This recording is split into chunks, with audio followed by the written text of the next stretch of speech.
Welcome to beautiful St. Moritz in the Engadine Valley, high in the Swiss Alps, the spiritual home of ice sliding and one of the greatest sporting venues on the planet. We're here for the final day's action, heats 3 and 4 of the Bauhaus FIBT 4-man bobsleigh World Championships. Hello everybody, I'm Martin Haven. Sitting alongside me is John Morgan. And John, it never fails to be a fantastic place to come. Second heat highlights, watch Team Linden Rush. On the left side of your screen, you're going to see Lascelles Brown come in, boom, collision. How that man even makes it back into the sled just tells you the athleticism. And then United States team Stephen Holcomb and the Night Train crew. Good starts, 6 best starts, good velocity at the start, good lines in Horseshoe. Second run, Holcomb had the fastest speed down on the fastest part of the track, and he puts himself into a bronze medal position. But it's Max Arndt in the first run. Max Arndt, great speed at the top of the track, lost a little bit in the second run before Horseshoe. On the bottom, found a way to eliminate some mistakes, but it wasn't enough. He led after the first heat, but in the second run, he couldn't put it together like this team. Zubkov, watch how quickly those guys get down into Horseshoe. Great lines. Snow really didn't affect the competition. Zubkov, as he's done all season long, brings his sled to the finish. The Russians are halfway home to the World Championships. Well, here's how they stand after 2 of the 4 heats. Alexander Zubkov, never yet a world champion in the 4-man, ahead of Max Arndt by 500. So the battle for the podium is going to be huge. Reigning Olympic and world 4-man champion Stephen Holcomb lies in 3rd place at the moment with 2 runs left to go. All of our sleds will go into the final heat. There are 34 starters, and for the 3rd heat and for the final heat, we cut the field at the fastest 20, and we go 20 down to 1 as we do in World Championships and Olympic competitions. Well, John Morgan, 4 trips down this track is just a dream for everybody. This hand-built jewel high in the Swiss Alps. You know, it's the longest track on the planet, 1,722 meters, a little bit more than a mile. Oscars Melbardis, Latvia, set the start record in the first run yesterday, but you got to get in, get down around this curve, and then the speed trap right there. The speed at the end of the first curve, telltale sign of your success at the bottom. Well, that's if you get through the rest of the course without tapping the wall like the sled just did. Now we're into wall. All these curves are named over 100 years ago. The track's been in place that long. Snake, a little right, a little left. Why do they call that snake? I'm sure somebody got bit up there a few times with their time. Sunny Corner, now into Nash and Dixon, named after the '64 Olympic Games gold medalist from Great Britain. Now one of the most famous curves in the world, Horseshoe. The exit with a slingshot effect and a telephone. Devil's Dyke. Look at these names of these curves. Look how smooth it is. Bridge. Big sweeping right, 4 of them coming up now. Big, and this is where you're accelerating near 90 miles an hour. Gunther Sachs Corner into the Martineau Corner, named after the founder of the St. Moritz Bobsled Club and the trophy that they race for today. Portago finish. What a historic ride you come down this track. Well, John, the vertical drop from top to bottom is 130 meters. That's the same as the highest building in Switzerland. So that's quite some plummet. Well, they go in order of seeding into this 3rd of 4 heats. Alexander Zubkov, the leader by 500ths from Max Arndt, then Stephen Holcomb, who lies 3rd, and so on down the field. This track, unlike any other in the planet, has a habit of getting faster as the day progresses. So first off is normally a great draw. Here, it may not be any advantage. As each sled goes down, it will help to polish the ice and make it quicker. Those at the back of the field may have an advantage as they struggle to try and make a top 20 spot. Huge crowds here in St. Moritz, this fabulously picturesque location, one of the greatest sporting amphitheatres, as we get ready for the 3rd of 4 heats of the FIBT Bauhaus 4-man bobsleigh World Championships. Alexander Zubkov of Russia, the standout 4-man driver of the season, the 28-year-old soldier from Bratsk, gets us underway. Watch how quickly these 4 huge men get in, get down before the first curve. Look at this, down set, that's the standard. And watch the speed on the left. This is it. I mean, this 56.9, now put that down. That'll tell you everything. You know, the start time is great. Look at the second, the first run. Third and the second run, first overall. Little slower start and less momentum than they had in yesterday's second heat, and that was in a little bit of snow. Into sunny corner. Nash and Dixon lines you up for horseshoe. Up near the roof, it's the best line. He's on it, perfect. Speed in the left, another box score, 108.4. Keep track of that. That's a little quicker than he's had at any stage so far in the competition, so he's starting to move up now. People were telling me they thought the track was going to be a little sticky this morning. He's going to take 5 or 6 sleds down to give it a little glass. Oh, that's a big mistake. 145.3, maybe he is finding that it's different to the steering. Every day the track changes. Well, that was better speed than he's had so far, and a quicker run as well. 105.50, 800's quicker than he made his second heat yesterday. Yeah, but I think there's the trophy that they raced for today since 1930. Zubkov made an error that you don't see a veteran pilot make to start. Now this is, watch how quickly these 4 guys get in and get down. And this is their barometer everybody else should be doing. Look at this, in. That's as good as it can do. Now this is not a great line here. Too late on bridge, hits hard in the speed trap. That's a mistake that might cost them. Well, the gaps here are so tiny, it is the blink of an eye between our leader and the man who led after the first heat, Germany's Max Arndt. He's our World Cup points leader with 2 wins this season to Zubkov's 5.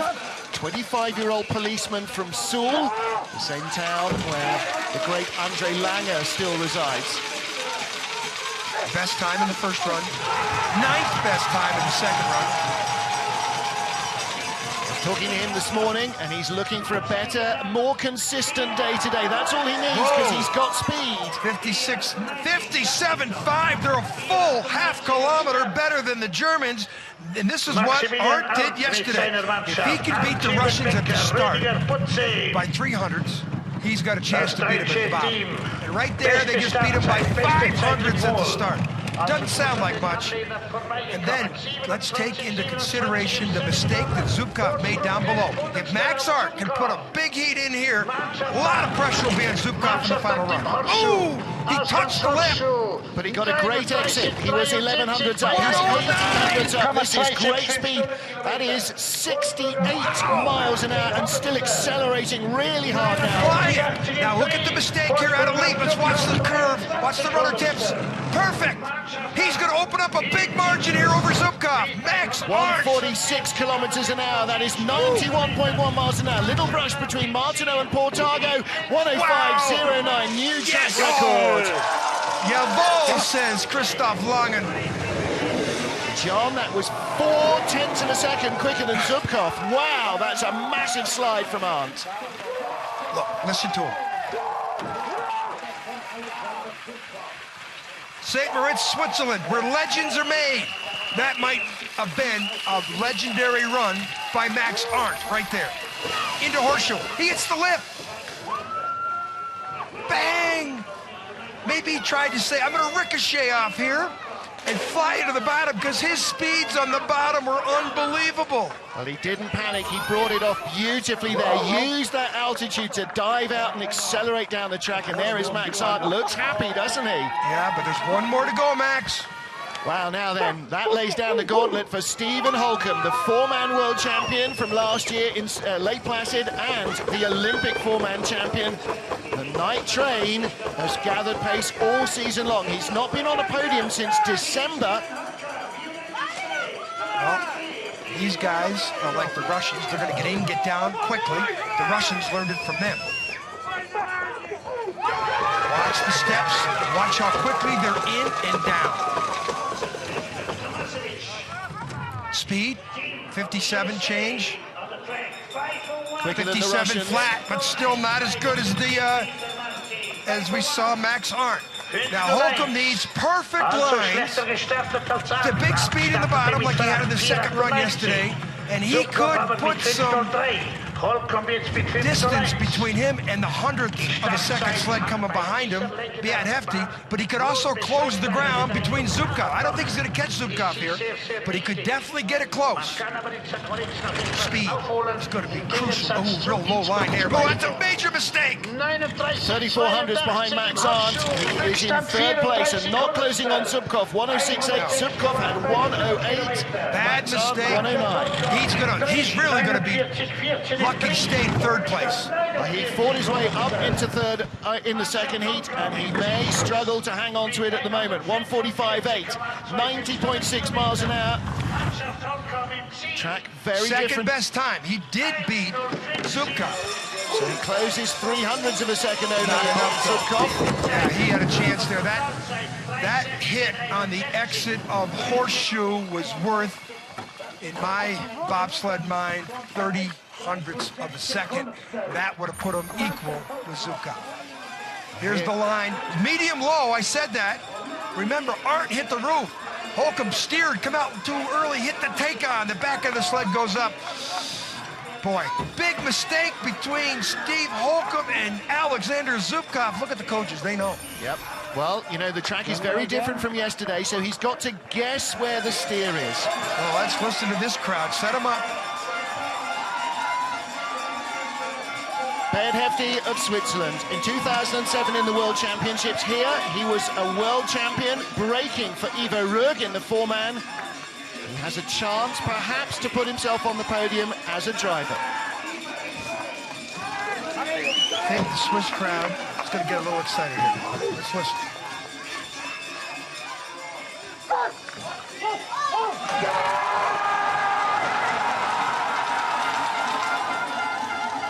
If that's not worth a couple of hundreds of a second in the start, I don't know what is. A 4.99 getaway is the fastest of the morning, except for Max Arndt, who had a 4.98. But not the start speed, 56.8. That's the worst start speed of the four sleds. 8th in the first run, 2nd in the second run. If Hefti comes down here with the same type of slide that he had in the second run, he can put himself close to Zubkov. Look, as the sled comes towards you on the ice, you can see the tracks left in the overnight frost from the sleds that have been down so far. The more that come down, John, the faster the ice will become. That's a good line there in Horseshoe speed. He's going to need 107, 108.4. Same speed as Zubkov, but way off of Max Arndt. 46, he's still hanging in there for third. He's in front of Holcomb on the split times at the moment. If he gets it neat and tidy through these four corners. Skid there. Long skid, 145.9, only a fraction quicker than Holcomb. Should be enough. It's going to be very close. He was just 100th behind. Now he's 500ths ahead of Holcomb. Well, Holcomb was the point man in a massive group of sleds, separated only by a few hundredths of a second. Hefti didn't make any mistakes there. I said he had second best time in the second run yesterday. He's got the second best time in this run today. So Hefti delivered the goods, unlike Zubkov and Holcomb. The start. Now they don't get down as quick as the Russians and the Americans. Let's watch. Push bars, look at, they're still getting in around the curve. That's probably why they didn't have good speed. Now the drift here out of leap. Watch the back end of the, look at the speed. Arndt, Hefti, Holcomb, pretty close, but watch the skid he gets in here, the right side of our screen. Hefti watching those mistakes, knows he's got work to do in the final heat, but he lies third at the moment. What about this man, Francesco Friedrick, young German, two-man and four-man junior world champion. He took two-man gold last week in his first senior world championships. He could make a move. He's only 900ths away from Hefti. The start time, he had the 7th and 6th best starts. So he should be around the 5 flat mark. This is like an all-star team that they put together for him. Ooh, that's trouble. Oh, and hits the wall. Speed 56, what are we going to have here? 57 flat, that's not bad. That's not bad. One little skid out of kink 1, he keeps it neat through kink 2 and down to wall. Long, gentle corner. There's only about 30 miles an hour of speed in the sleds at the moment, John, so you have to be so precise. Two-man world champion on this track. The only other German that's won double world championships. 1974, Wolfgang Zimmer, mistake there. Wolfgang Zimmer is here with his World Championship team from 1974. The only other German to do this feat, Christoph Langen in 2001. A lot of Christoph Langen's team is here today too. Max Arndt, Max Arndt's the leader.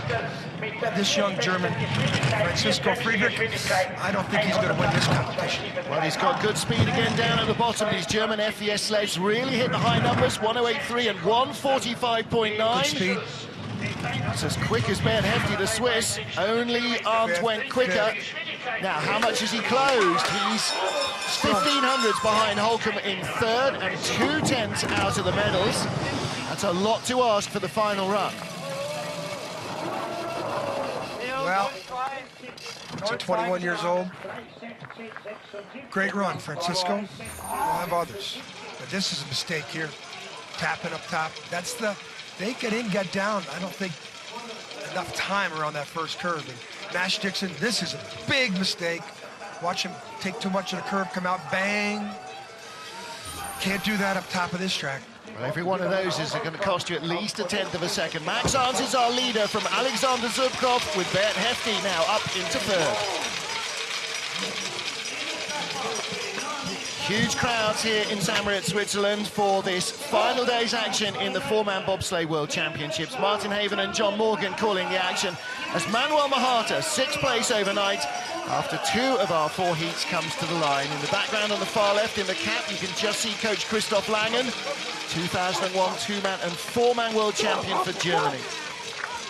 8th in the first run, 13th in the second run. At the start, he's got to improve. He's got to get a 502, 501 here to challenge. 506. Speed's going to be 56.8. The only team worse than him. That's the same as Francesco Friedrich, 502, 105, 51.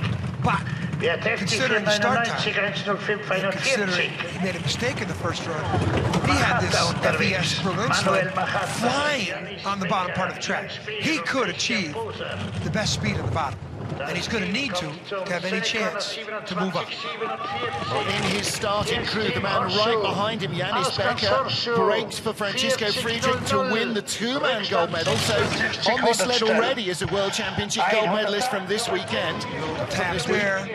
108.6, very good speed, really good speed. He's flying. He's got a chance to move up here. He's got a chance to catch at least Friedrich. He was only 300s behind Friedrich. He's already overhauled him. 146.4. This is very quick indeed. He's 60s, 71. Second best time. Second best time of the run. Now he's within reach of Holcomb. Yep. And only 1,300s behind Hefti. So he has put himself in a position into the 4th run to have a chance. And it won't be because of his start time. It'll be because of his drive down the track. Get in, get down.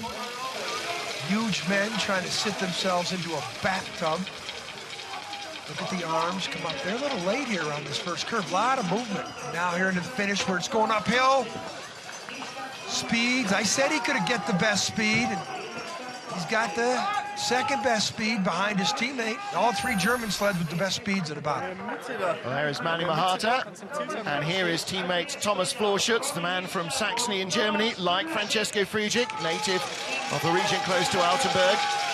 He's only 400s behind both German sleds in front of him. Yeah, this is such a tough battle among the Germans. Missed half of last season and the beginning of this, recovering from an Achilles injury, raced in Altenburg at the towards the end of last season. Andy Bredow, Ronnie Lissner and Thomas Blaszek are the crew of this 4th German sled. No nation allowed more than 3 sleds in the World Championships, but the junior world champion gets a free entry. Therefore, Germany's Francesco Friedrich is the 4th man. A 5:08 start. 56.7, the worst speed that they had of any sled so Thomas far. That's why he's looking back here. 100 Sekunde hinter Mahata und 400stel He's only 4 or 500s out. Wollen wir sehen, was jetzt rauskommt Mahata mit just Thomas came down to the second best time of the run. Florschutz, that's not a good line in the sunny to Nash. 6 Sekundenstel ist der Rückstand auf das führende Team. 6,500's got good speed. 108. 108, and he's got it. Is he going to close on Mahata? Yes, he is in front of Francesco Friedrick. He's now in front of Mahata on split times as well. Now he's after Holcomb. This is where Florschutz does his worst, down at the bottom of the track. He really has this nailed. 146.7, fastest speed of all. And he will move up to 5th position.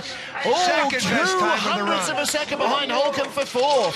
So we're going to have 3 sleds challenge for the prize.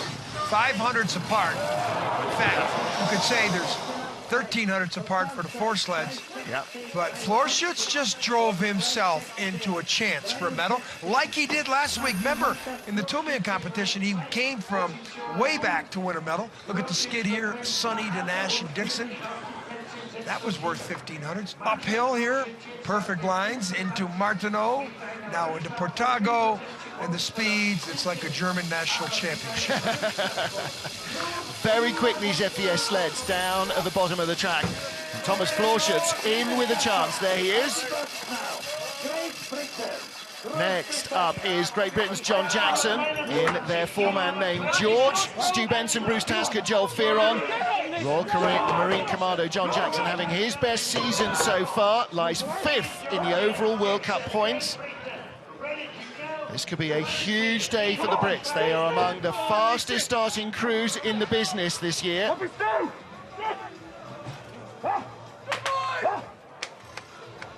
$4.99, both runs yesterday, and they're not far out of being in the dance themselves. Jacko had a very disappointing run in the first heat yesterday, only 13th, but he was fastest of all in the second heat. A 5:02 getaway as the snow starts to fall a little. 56.9, not quite the momentum they had in the last run. I think the track now has got enough gloss on it. Jacko could put himself right in that mix. Perfect run. Well, he hauled himself up from 13th to 8th place yesterday in the second of the 4 heats. Can he move up again? He's in 6th position now on split times. Medium line like Holcomb, and he crossed over good speed in the left, 108.9. Fastest of all. He's flying. Sensational stuff from Great Britain's John Jackson. He's in 5th position now. If he keeps it neat and tidy through here, this will be one of the drives of his life. Still got some time. Fastest in the second heat, 146.5. He's challenging. Right up there with the Germans for speed. He's in the mix. He's 3rd. He is in 3rd position, tied with Bayard Hefti, Lee Johnson and Pete Gunn. Applaud a great drive. Listen to them.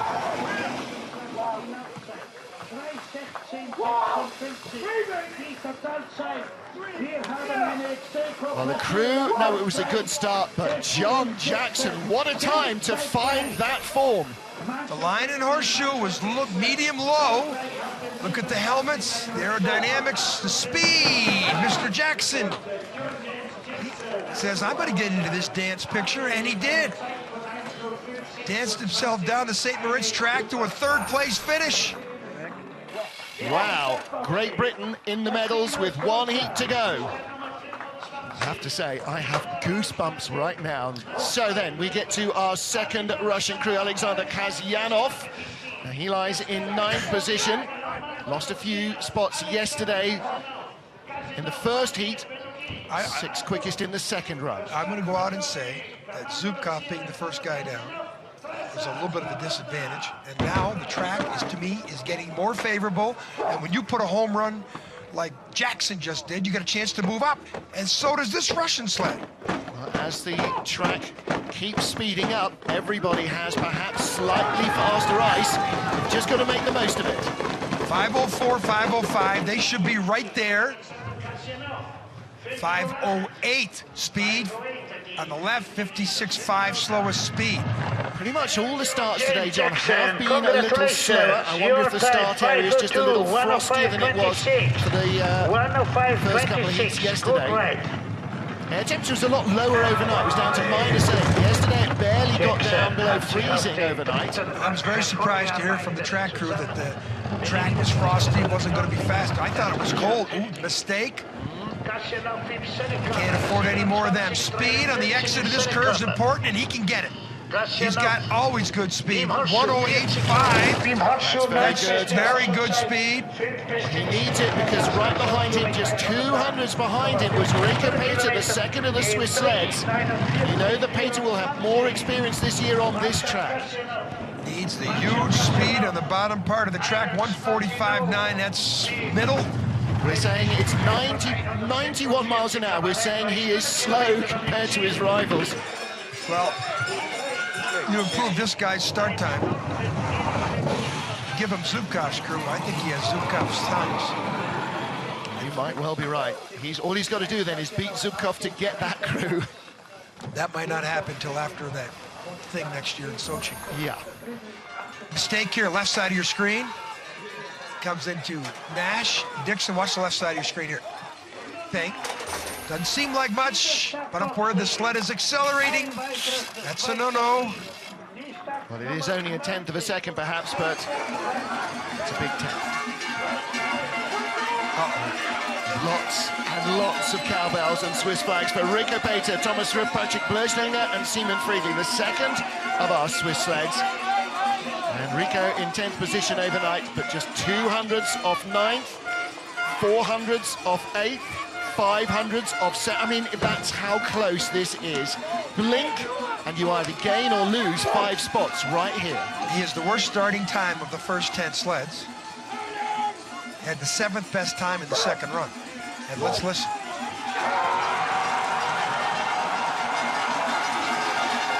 Great run here by him. And he can put himself at least in the top 5. Oh, their best start of the campaign. That's just what they needed. Speed, 56.7. Not great, but he's been down the track this year more than any of the other competitors other than Beat Hefti. Arrow straight as well when it counts. Nash and Dixon, here comes the snake. Watch this. Watch the rudder tips here on the exit of Sonny. See crossover to Nash in between, and he skid. Perfect. Medium high line, gonna get up near the roof is the best. He does. Now, the speed in the left. Can he achieve any kind of speed? 108. He's got this thing pointed in the right direction. Sensational speed. He's already from 10th up to 6th position since Horseshoe. Flying on the bottom part of the track. The track's saying, come on, I'm making you fast time available. Rico Peter's gonna do it. Fastest of all, 147.2 kilometers an hour, 91.5 miles an hour. He goes third. I told you the track's speeding up. And boy, is this gonna make for an unbelievable 14. Oh my goodness. If you're a bobsled fan, you want to get a deck of cards out, because that's what's gonna happen in the 14th. You're gonna see some shuffling that's gonna be pretty intense. Wow, what a drive from Rico Peter. 10th to 3rd in one heat. You know, he did it all right. He had a perfect ride down the track with this sub-start time. Look at this. Unbelievable.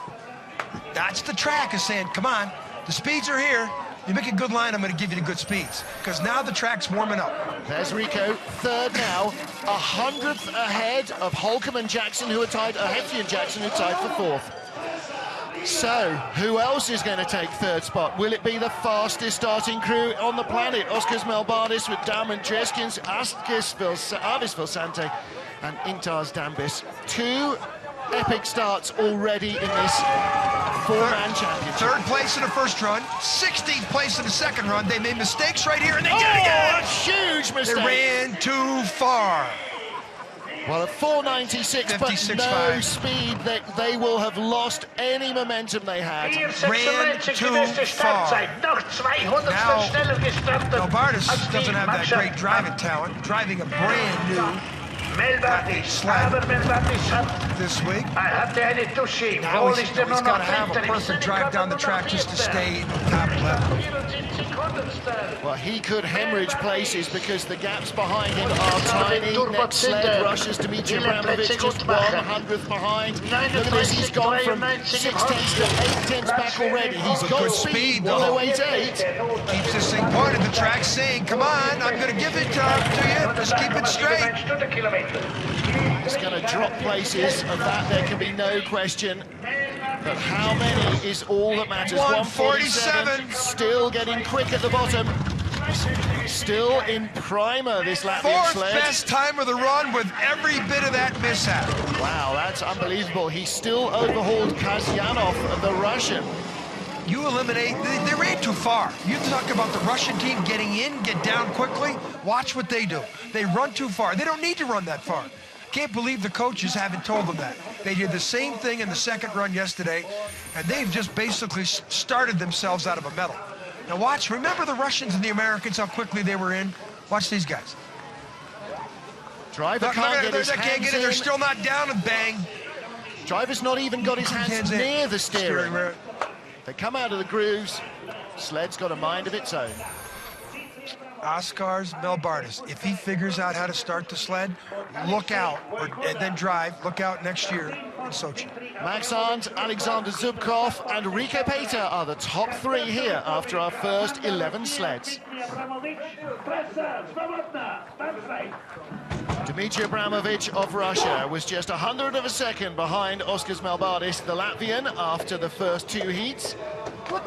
Let's see if he can get a neat run down into this vital first corner here in St. Moritz. Like they say in motorsport, you can't win the race in the first corner, but you can sure lose it. That's about faster than anything they had yesterday. Start speed 56.9 is great. This is the 2007 world champion. This guy's won medals in the World Cup. With the track conditions the way they are now, he could make a move. Very easily jump 3 or 4 sleds with a straight line down the track. The track is saying, come on, fast times are available, you're running late. This could be very interesting if he gets through. Watch the Nash Dixon, perfect. Medium high line and the Exeter horseshoe, perfect. Down the speed. Can he get up there to 108? 109.2! This is what the track's going to give him. He's going to move up a lot. He's moved up already ahead of his teammate Kasyanov. Now he's in front of Melbardis. He's in 10th place. Next target, Germany's Francesco Friedrick. He's coming. Top speed 147s, 146.7, not quite there. But he will end up, as he crosses the line, in third best position. Third best time. Everybody's getting third best time now, aren't they? Boy, I love this thing with this track. Just gets slicker and slicker as the morning progresses. The leaderboard in 3rd, 4th, 5th, 6th is separated by 700s. Yeah. What a third run. Exactly what we hoped for. It is getting closer in this third run. Now, the Russians are well coached, unlike we saw the Latvians running too far and having a problem. These guys are get in, get down quickly. Cohesion down, and then this is where I see some movement back there in the number 2 helmet bouncing around, but these are good lines, but third best speed. Look at Melbardis' speed and all the mistakes he had. That new Latvian sled is quick. There is Alexei Vojevoda, huge man mountain on the back of the sled. Next up, Jan Verber, the Czech Republic, 14th after the first heat, drove himself up a spot in Heat 2 at the expense of Lyndon Rush, who had a dreadful start. You want to root for a small fish against the big fish? This is the guy right here. Well, these guys are definitely punching above their weight category. 5:09, that's what they did yesterday. 56.4 speed, 56.6. If this young pilot, skidding around, if he can keep it straight and get the big speeds the track's giving him, he can move up a couple places, just like Abramovich just did. He could catch a couple sleds. Now, that tap on the top, I think, is going to prevent him from catching anybody. Well, let's see what speed he can find as he comes down to Horseshoe. He's always good in St. Moritz. He just gels with his track, and that was as smooth as silk. Look at that speed! Fastest we've seen. This is like a broken record. Everybody's got the fastest speed who comes down now. The track is perplexing when you race here. 147.2 at the bottom from Rico Pater is the fastest speed. What has Verber got? 147.3. He's faster again. Great lines from this young driver from the Czech Republic. Second best time of the run. Are you kidding me? We are going to see new track records by guys in the teens or 20s. Lyndon Rush of Canada coming up in a couple of sleds is he's got to be rubbing his hands with glee. Wow, Jan Verber, great drive from him. This is getting fun. Usually when you get to this stage, they just maintain their position. But when the guy comes down 13th position and has the second fastest time of the heat, that tells you what this track will give you. Yeah, baby. It gets faster as the day goes on. He just shrugs it off, doesn't he? Yeah, whatever. Look at the speed on the exit with that mistake that he made. The best speed on the exit of Horseshoe with that tap on the out of the second kink. Wow. Well, John, just like the footpaths around the top of the track that have been trodden a lot, the rest of this ice is getting absolutely polished. Next up then, 14th after the first heat. He was 1200s behind Jan Verber of the Czech Republic. Oskars Kibasmanis, young Latvian, just 21 years old, and a former brakeman turned driver. Hasn't raced much in the senior level, but boy, these guys can start. Oh, and again, a bumpy load. Speed 56.6, yeah, that's not a good load, not a good pressure on that first kick. Too much pressure. 16th in the first run, 14th in the second run. Any kind of good line, he's going to have the 5th or 6th best time of this run because that's what the track's giving. Well, let's see what he can do to try and move himself up the order. 7th at the start with a 5:03. Not bad through Nash and Dixon. Down to Horseshoe. Got to get up, frighten the woodwork. But the exit is vital, and that was not good. 1:08.7. That's why he's slower. Exit of Horseshoe, pivotal part of the track. Good exit, you have a slingshot effect on the bottom and huge speed. Without it, just middle of the pack. Skid. Oh, big skid there as well. 1:46.1, 2 kilometers an hour, almost down on the fastest. And he does not pick up a spot. The first man in about 7 or 8 sleds. All those mistakes, he's the 8th best time. Yeah. Do you know, if you just pushed a sled off empty, it would probably still be in the top 10 times.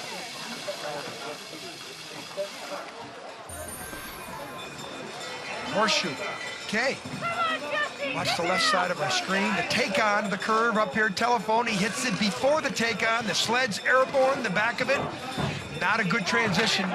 Now we go down and leap these 4 curves down to the bottom and watch this skid. Not good. This is 1,600 pounds of man and machine, and when it gets bounced in the air, you know that's a big impact. Then in Russia, Canada, dreadful start for them as Lascelles Brown barely made it into the sled in their second heat. He had to be hauled in by teammate Neville Wright. Amazing that they weren't disqualified. I don't know how they got back in. Well, I talked to King this morning. He is A-OK. They just are hoping for a slightly better day at the office today. But Linden, he has got to fancy his chances of moving up substantially in this Canadian sled.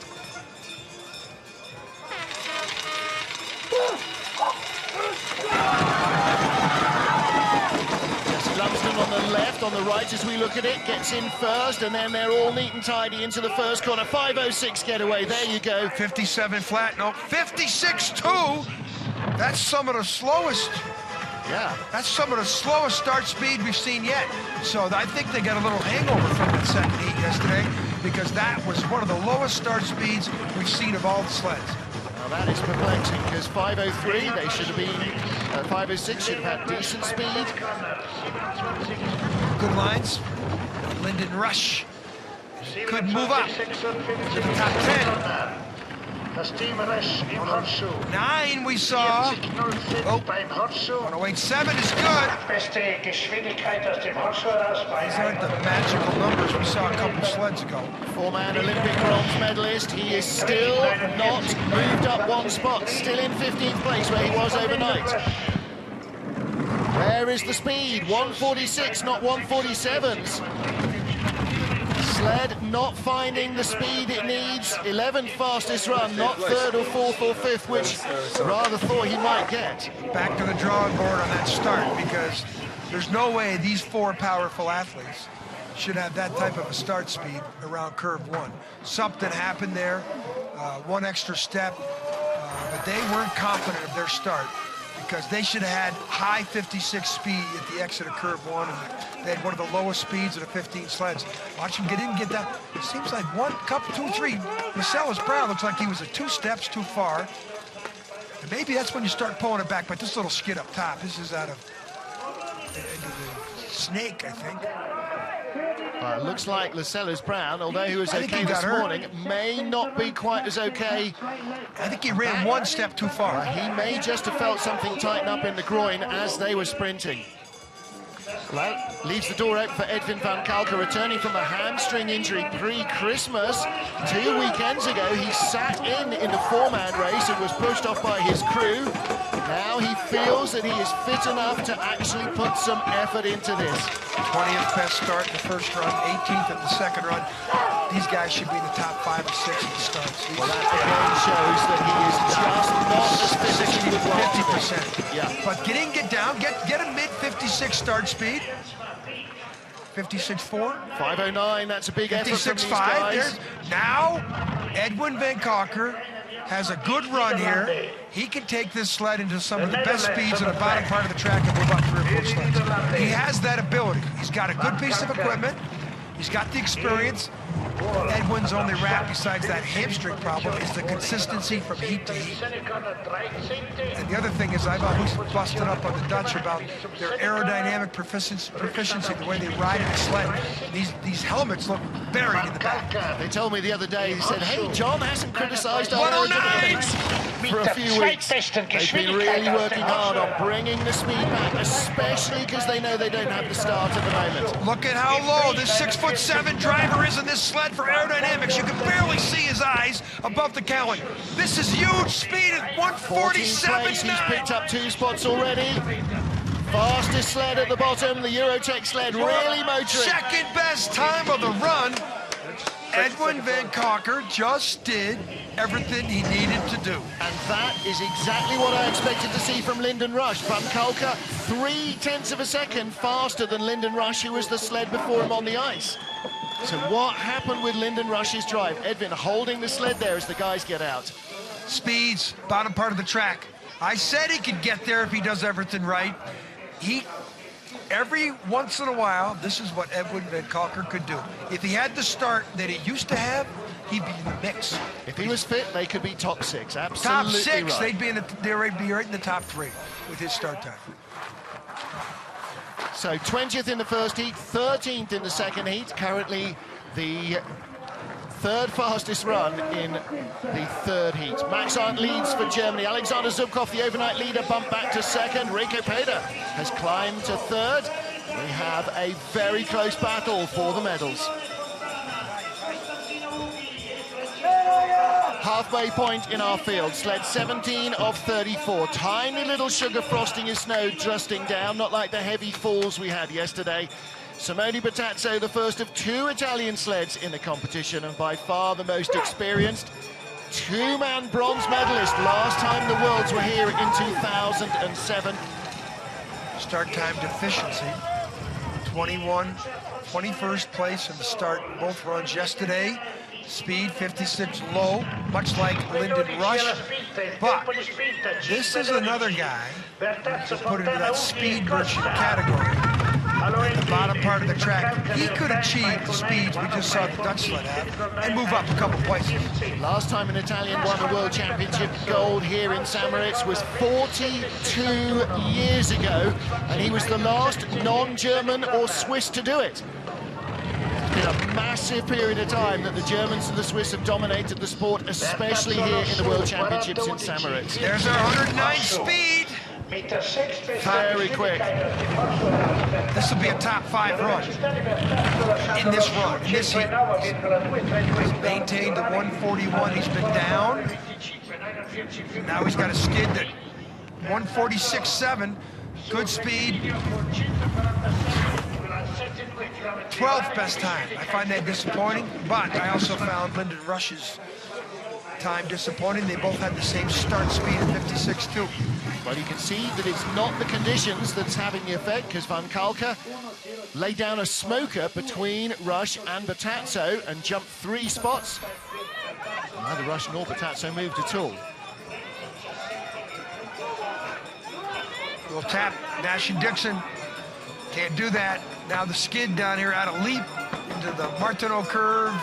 Coming up, he's not perfect. Well, next up, an opportunity for the second of our Canadian drivers to move up the order. Chris Spring in the Phoenix, the sled that was wrecked in a horrible accident in Altenburg last spring.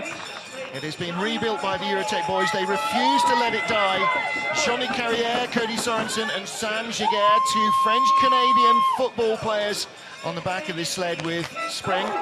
Born in Darwin in Australia's Northern Territories. He now lives in Calgary, Alberta, Canada.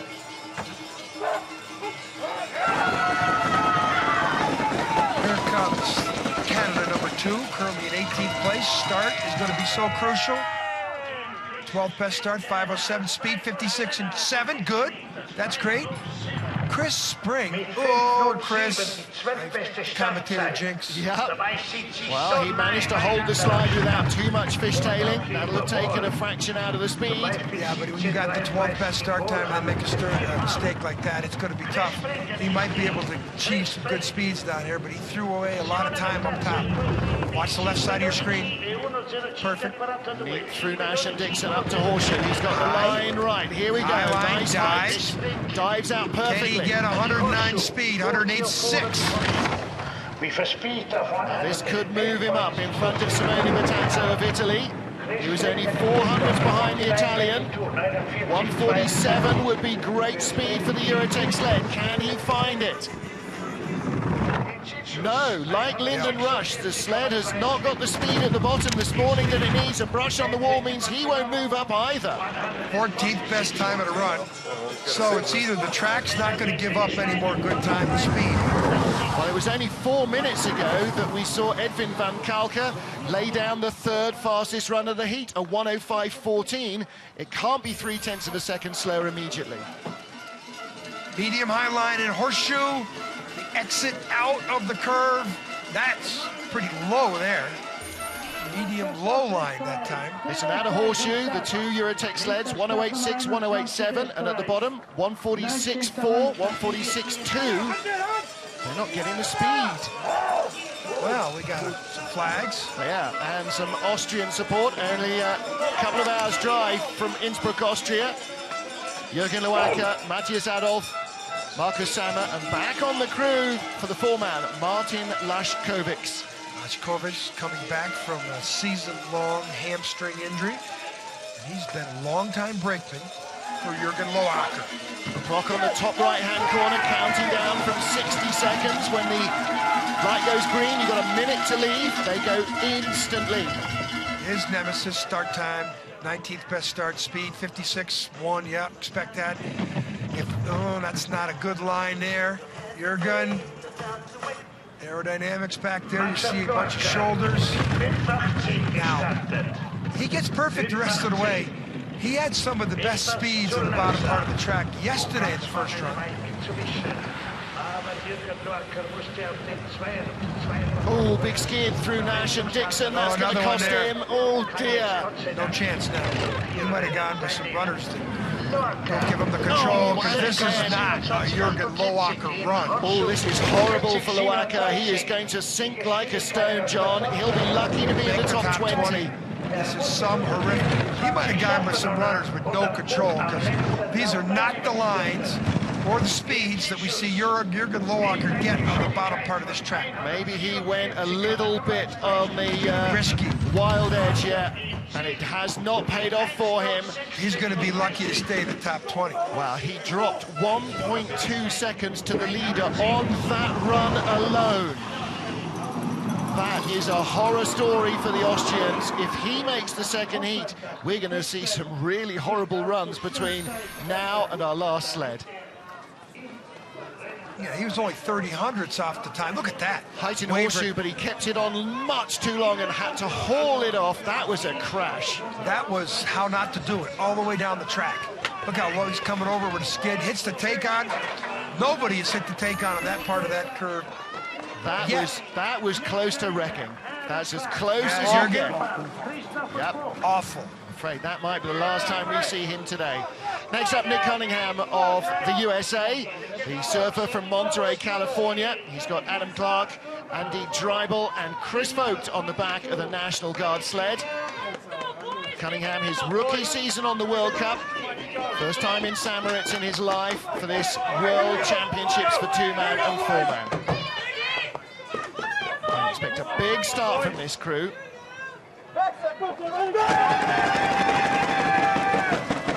They got good starts yesterday. 8th and 9th best starts. Start speed should be 56.6 or so. 56.6. Keeps it neat and straight. First run, 21st. Second run, improved. Just had no speed in this sled at the bottom part of the track. He's got a chance now. He points it in the right direction. He has good lines. He's got a chance. Watch, here comes, and Sonny. Watch the left side of the screen. Good. Watch the exit here, left side of the screen again. Good. Get up near the roof, Nick. Watch the crossover, not bad. Nice stuff from Cunningham, 108.5, that's not bad speed. He drove himself into the top 20 yesterday. He's moved up a spot ahead of Loaka already. He's 19th on split time. Speed at the bottom, 145s, 146s. He tucks his head further down behind the cowling. 145.8 again, no speed for him on the bottom part of the track 2 days in a row. 12th best time of the run. Moves up another spot at the expense of Jürgen Loaka. Well, whether or not that's going to be enough to keep him in the top 20, he doesn't control his own destiny, that's for sure. Someone else. Done what he could, moved up a spot. That run was 9/10 quicker than Jürgen Loaka. So 20 sleds of our 34 have completed the course in Heat 3 of 4 in the FIBT Bauhaus four-man World Championships. Max Arndt leads by a big margin, but there are some unbelievably tight battles all the way down the top 20. Well, there is the start area, sleds being lined up on the ice, ready to take their turn. At the top of the track, 21st, Dawid Kupczyk of Poland. Now, in this third heat, getting into the top 20 is absolutely the target, because only the fast 20 from Heat 3 go through into Heat 4. Martin Haven and John Morgan covering the Bauhaus FIBT four-man bobsleigh World Championships. And John, now everybody trying to bump somebody else out of the race to secure their own seat at the table. Well, Kupczyk, 18th and 17th best start. They're still playing with everything. It sure should be low 56 here. They're 56.4. Good driver. And there, as soon as you say something good about the driver, then there's a skid. So, I'm sorry. But we got to say something good about these guys.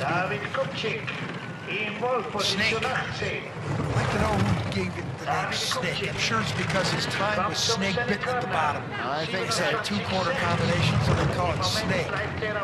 Through Nash and Dixon, named after the 64 gold medal winners in the two-man bobsleigh. Nice line there.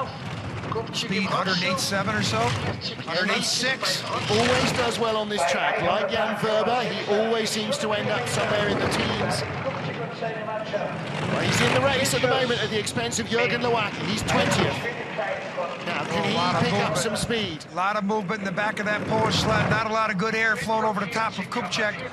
Still in the race, still in 20th place. Okay, he's in and Loaka is out. We have our first bump. This is like qualifying for the Indy 500 on bump day.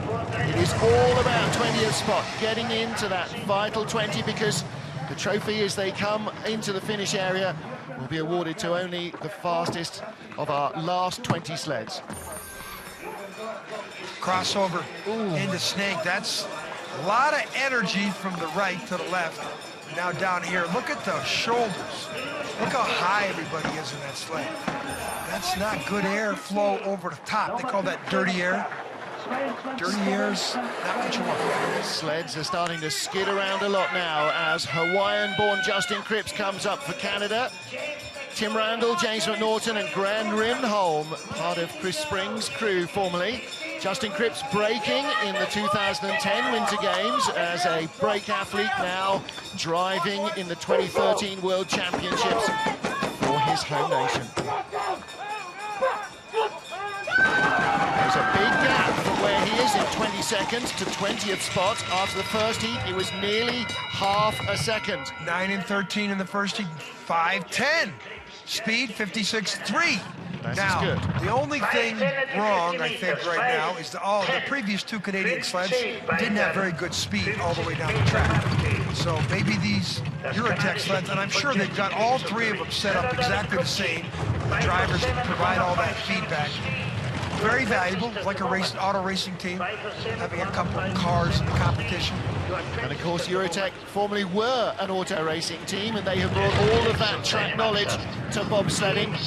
They are constantly developing. Little bump there on the exit, but Good speed. Cripps get close.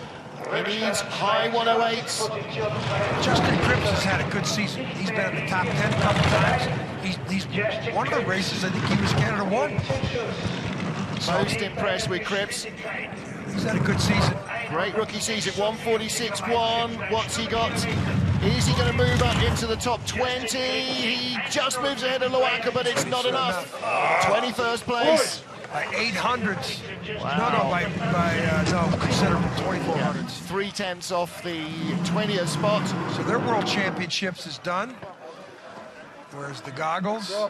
It's okay, that's a learning experience. You're going to hear something more about Justin Cripps before this is all said and done. Look at the crossover, horseshoe, to the right side of your screen under the take-on. That's either slightly early or perfect. Top of the track, Lamindine, our second British bobsled, 31-year-old. He's an army soldier in the Grenadier Guards, so his day job is guarding the Queen in Buckingham Palace, and for light relief, he races bobsleds. Lies in 23rd place after 2 heats here. Look at them eyes. Yeah. These guys, a rookie World Cup team effectively this season. Dave Coleman, Ben Simons, and Andy Matthews. Again, look at the focus. They have very good starts, 5:19, 5:26. If they get 5:15, 5:16 here, they've done a good job. Wow, that's a nice load as well, 5:19. They've improved. Speed, 55.8. The load of that sled, this is the worst start speed you've seen of any sled coming out the track. Martin, being a person that resides in the UK, Great Britain, can you get a donation so the British can put a flag in their sled? Yeah, they have to bring one. You must bring yourself. Come on, it's beautiful blue color. And, you know, the helmets are spectacular. I keep asking them, where's your flag? Ooh, couple of taps through Snake and out of Sunny. Nash and Dixon. Watch out, this is low. Oh, and a big bump on the exit of Horseshoe. Yeah. A lot of steering in the D ropes there. A little bit of a panic steer. So I don't think this is going to do anything. It's going to put him in the top 20. Now, the problems with Snake that a lot of people have had. See the helmets being whipped around with the G-forces down at the bottom of the track. 3.5 Gs in those fast corners. 145.4 kilometers an hour, 90.4 at the bottom. And at the moment they lie in 13th spot. Well, it was a big ask to try and get into the top 20. They were 0.8 of a second away after the first 2 heats. Mindine and the Great Britain crew. Good learning experience for these guys. Absolutely. First World Championship appearance. The real my knock here is their starts weren't, they didn't load that sled very good. Here, a lot of steering here, too low. Centrifugal force back up in the outlet there. Then he crosses over. Watch the airborne. Watch how sled goes air.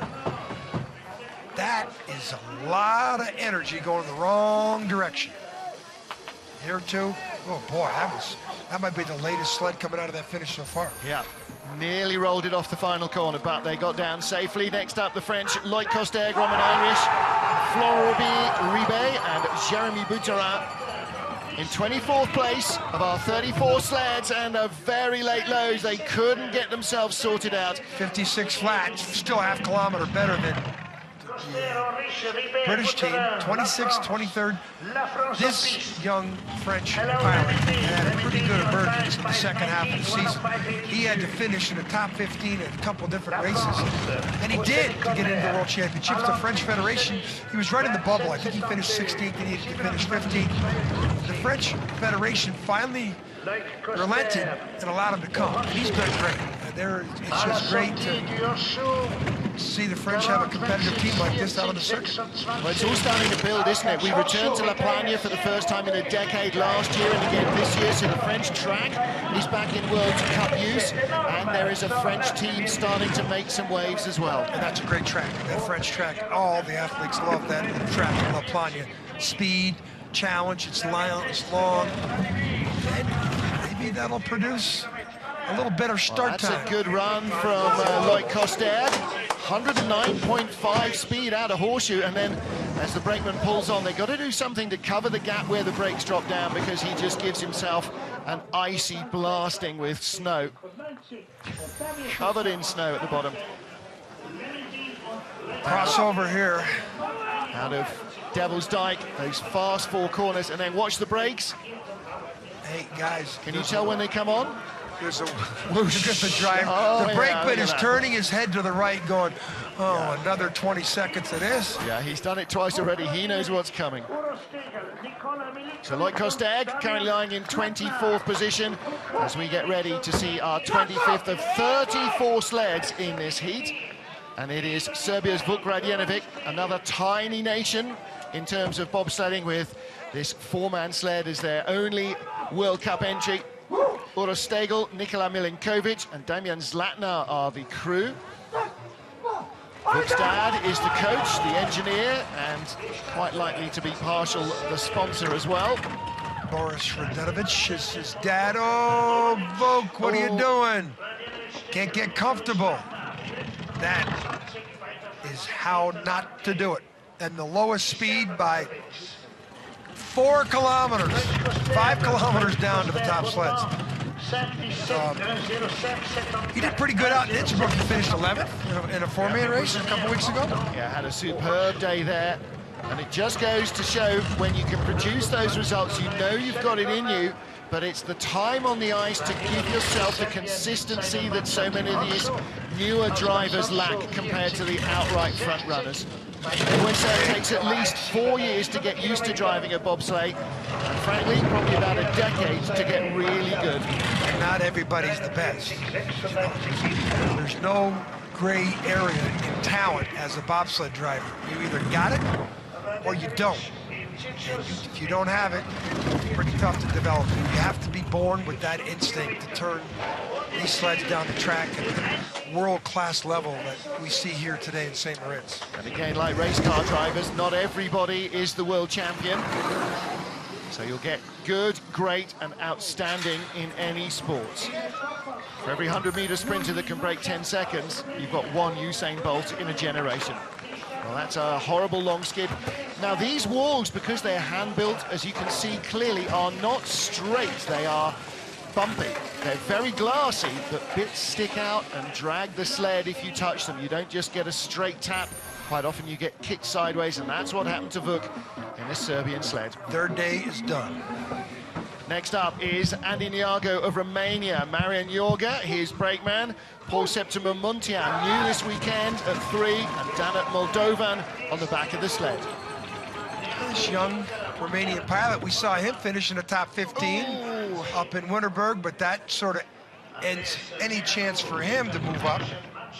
Well, he was a 10th behind Serbia's Vuk Radjenovic. Had a much better second drive than his first, picked up a couple of spots from 28th to 26th. Let's see if he can put that mistake behind him. See how the track glistens. The bottom of it is matte white, and you can clearly see the reflective sheen that the runners leave as they polish it and polish it and polish it. Lines high. Nice. Oh, too late off. Commentator jinx. As soon as you said nice. Good height, but he held it too long. As he dived down, just threw it into the wall at telephone. Telephone name because they used to have an old military field telephone there. You'd ring the top as the sled safely got out of Horseshoe, which was by far not a given in the old days. Yeah. Things have changed. They have so many passenger rides come down this track. The Romanians. There's his dad, Paul. You'd be proud of your son. He's doing great. Yeah. Starting the Romanian program from the ground up. Men and women's bobsleigh, men and women's skeleton, all run on a shoestring and massive heart. Yeah, they get a lot out of nothing. These Romanians. They're in all the disciplines. Boy, he came over there in the front end of the sled, hit airborne. Watch this crossover. A little bit of a panic steer out of there too early. That's how not to do it in that horseshoe. He thought he was going to get hung up, so he hauled it off and rattled into the other side instead. Well, next up, Milan Janešák, one of the arch enthusiasts in men's bobsleigh. Now in his mid-40s, this businessman from Slovakia recruits, funds, trains the athletes, buys the kit. Naturally, he drives the sled.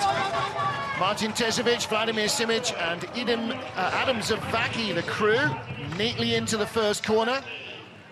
They may not be the fastest, but they pride themselves on being the absolute best that they can. He's a piece of work. Milan. I don't think I've ever... Well, I saw him throw his helmet after his guy fell out of the sled at the World Championships in Lake Placid. I think that was the only angry moment I've ever seen him have. Loves to drive bobsleds. He is definitely a throwback. Like every other driver, he is hugely self-critical. Every run, he comes out with a frown on his face, thinking about the mistakes he's made, but good exit from horseshoe, good speed as well as a result, 108.7. He could pick up a place or two. He already has overhauled Vuk Radjenovic.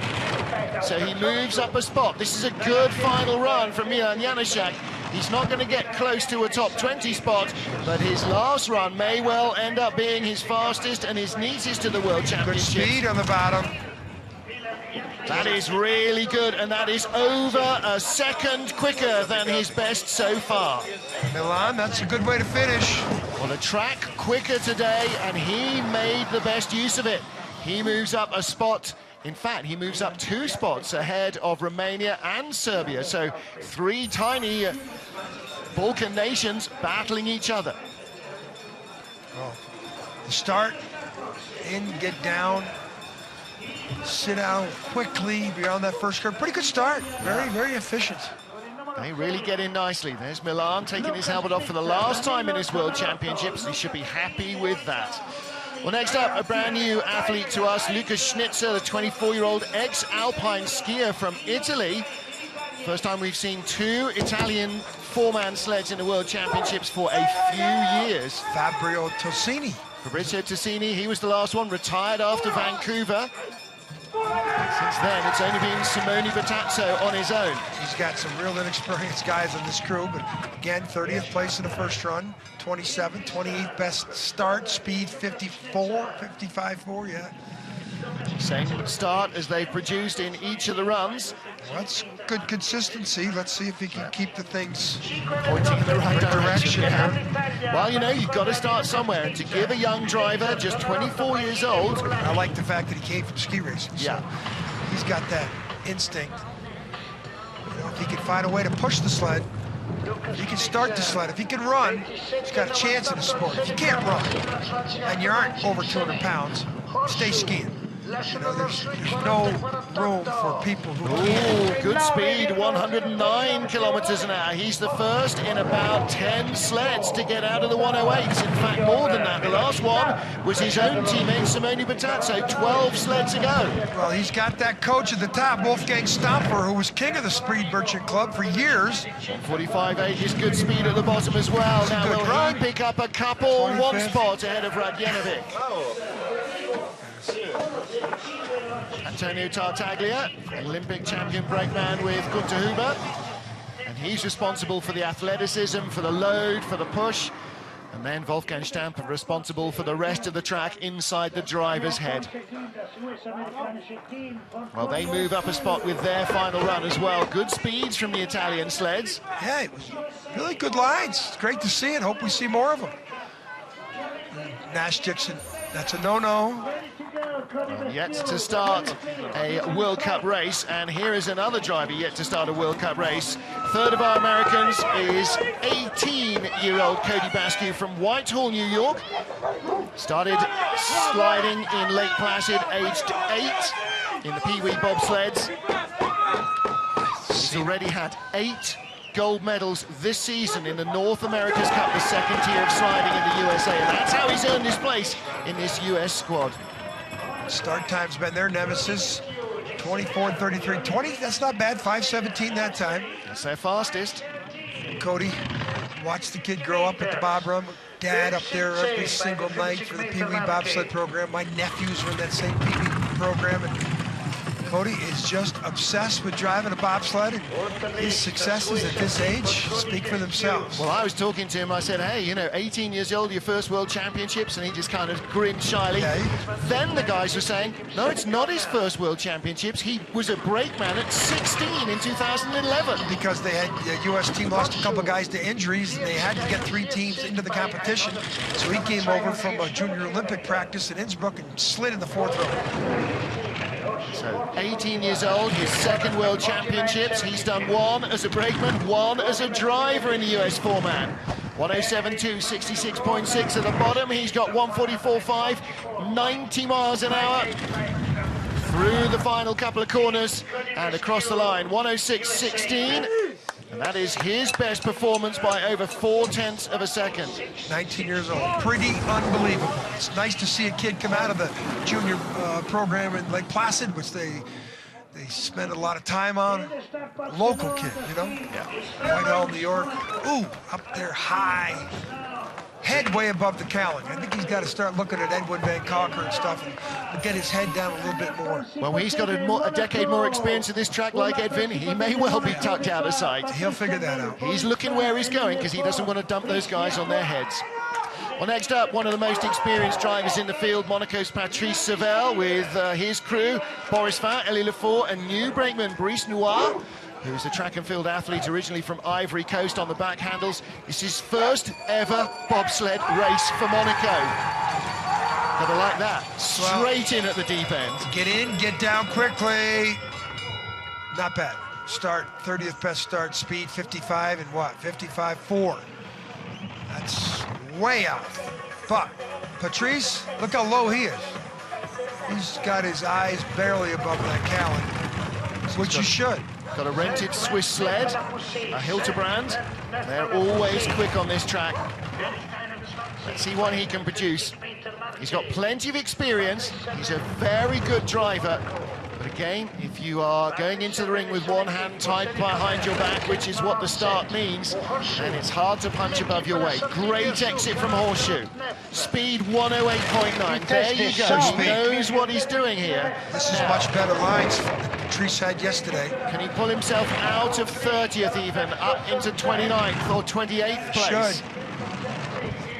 Needs 145s, 146s, 146.3. Good speed again from Hans Hilterbrand's kit. And a great final corner exit. Time of the run. His best and final run of the competition. He moves up in front of Bascu.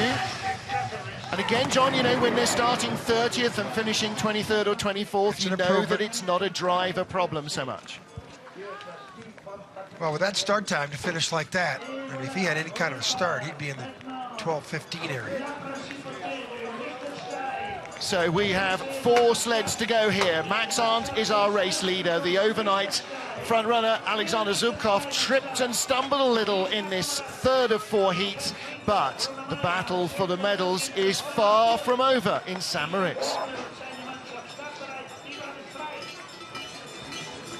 Athletes of all nations in the start area and watching alongside the track as we have our final 4 sleds in this penultimate heat of the Bauhaus FIBT Bobsleigh 4-man World Championships. Martin Haven and John Morgan calling the action as another tiny nation comes to the line. Michel Klingler and his crew representing the Principality of Liechtenstein in a battle with an equally tiny country, Monaco, for the 30th place. Start. Says it all. Low start speed. Look at his eyes. He's learned how to position himself. This is very much a part-time team. They rarely slide for a full season because they all have jobs to do as well. His second World Championships, they came to Lake Placid last year to gain some more experience because, of course, the big target is to understand the needs of a 4-heat race because that's what you have in the Olympic Games. And Sochi 2014, the next Winter Olympiad, is fast approaching over the horizon. We're counting down from the 1-year mark in a few days. 108.7 is decent speed as well. Now, can he pull himself up a spot? 31st after 2 heats. Can he make it up into the top 30? 145.5 is not bad speed. Trying to overhaul Cody Basque of the USA. Doesn't quite get it. 500's behind him. Again, with the drivers at this end of the field, so much is about gaining experience, and you only get to drive when the tracks are iced, and that leaves you with about 3 months in the year when you can actually practice being a driver. Into horseshoe. Look at the crowd down there. Heads riding pretty well. Good crossover. Good lines. Really good lines. Again, they need everything to improve the speed at the start and the speed of the drive. Next up, Belgium's Michael Cerizet, former French driver. The French program folded, and after 3 years away from the sport, his wife persuaded him to get out the house and get back on the tracks. And he started sliding for Belgium. Sebastian Twio, Lino van Dorn, Michael de Zutter. They missed the last 4-man race of the season because de Zutter was back home. He had to come back for the World Championships. He said he couldn't let the guys down. Speed, start, just too much. But his eyes are barely. Yeah. He might be looking down at a monitor. Well, he's tucking his head right down on the straight. He knows he's going straight. He doesn't breathe, just lets it run up to wall with his head out of the way. He's looking for every 100th of a second he can, and showing his dedication. He's rented this Vimmer sled specifically for the World Championships weekend. Left their old sled back home. Speed. If he has good lines, he should get 108 low speed here. 108.5. That's not bad at all. Considering that start time, that's really good. Now, can they close on Liechtenstein? They're 32nd at the moment. Very good run yesterday in the second run. Just a 1/10 of a second between them and the crew with Michel Klingler. Getting close. Good Klingler had 145.5. He's a kilometre an hour quicker. He could pick up a spot here. And he's all 500s behind. Stefan, his coach. Well, 106.0, that is nearly a second quicker than his second heat, and 8/10 better than his best yesterday. So a big improvement there for Michael Cerizet. Horseshoe line. It's good there. Well, if medals are won on heart and effort, then these guys, like so many of the smaller teams, would be right in there swinging. A lot of passion from Michael. Same is true for our next team from Australia. Heath Spence, Gareth Nichols, Ben Lisson and Lucas Matter. Well, this is their last race together. They move on to Sochi with just the 2-man crew. This is their rented sled here, Claude, the 4-man. They will take their 2-man and talisman Jerry the Gecko with them to the final World Cup race of the year. This is a farewell from the crew, and it was not a great load. Speed's going to be 54.4 is not bad. It's not the worst speed. And drift. He's been on tour all year. You know, he's the manager. He's doing it all. Fundraising. Well, born in Melbourne, lives now in Calgary in Canada, where he runs the tourist bobsleds. It's a lot of time in Calgary, but much less on the other European tracks. And to say that money is tight is to greatly underestimate it. They are entirely self-funded. New sponsors here for the World Championships that they have found themselves, but there's nothing coming from national sporting funding for this Australian men or women's bobsleigh program. Now, they put a lot of emphasis on results, and it's tough to get results if you don't have some seed money. Yep. You got to give this Heath Spence and his team credit to do what they do with limited funding in a sport where the big dogs have the funding. And again, 3/10 of a second better than either of his trips yesterday. Heath Spence may not think that was the greatest run of his career, but he improves on what they've done before. And these guys, again, just put every ounce of their heart and soul and passion into this sport. Like you and me, John, they're in it for the love, not for the money. At least we are getting a salary for talking about it. These guys are bankrupting themselves to race. You get paid? Yeah, the bank manager sometimes notices. So, noise here for Ivan Sola. 34th and final sled on the ice, and another one of the great bobsledding characters, former motorcycle racer in his youth. And now bobsledder Ivan Sola from Croatia. Runs the push competition, split Croatia, it's on the ocean. He's done it all. This guy, he's tried so hard, so long to try and get the sport in his country promoted. He's got a young driver out of the two-man. Yeah.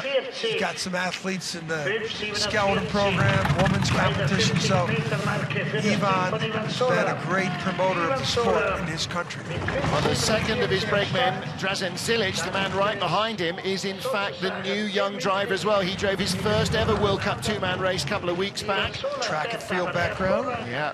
So Ivan is starting to hand over the baton, and you can imagine that if he can still compete to Sochi, he will do, and after that his job will be to ignite the fire for a new generation of Croatian sliders. And it's that sort of heart and soul that keeps this sport alive, from the very biggest to the very smallest nations.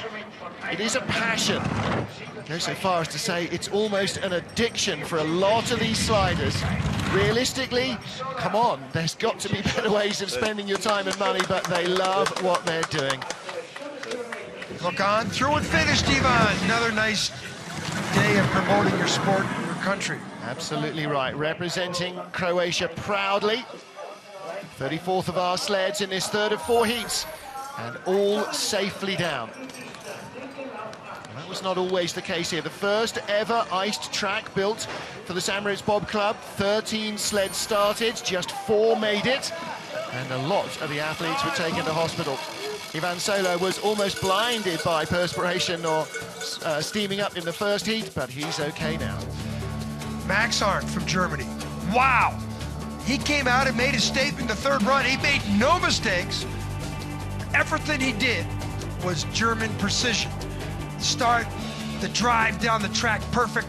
He hit the lip, and he ended up going faster. So he's the leader after 3 runs. And he's made a big difference. He led by 500s in the first heat, trailed by 500s in the third heat, but a blinding third run leaves him, look, 36 hundredths ahead of Alexander Zubkov. Nobody but a Swiss or a German has won on this track in 42 years. Zubkov's chance to make history looks like it might need a little bit of divine inspiration. Can the Russian come back in the 4th and final heat of this Bauhaus FIBT 4-man bobsleigh World Championship and cause perhaps the biggest upset in St. Moritz 4-man World Championship history in a lifetime? 20 fastest sleds, started by David Kupchik, will go down in the final heats. The remaining 14 teams will join the rest of the big crowd around this St. Moritz track to watch the deciding runs of our 4-man World Championship. So join John Morgan and me, Martin Haven, at the trackside here in St. Moritz as we go 20 down to 1 to find out who will be the 2013 4-man bobsleigh World Champion.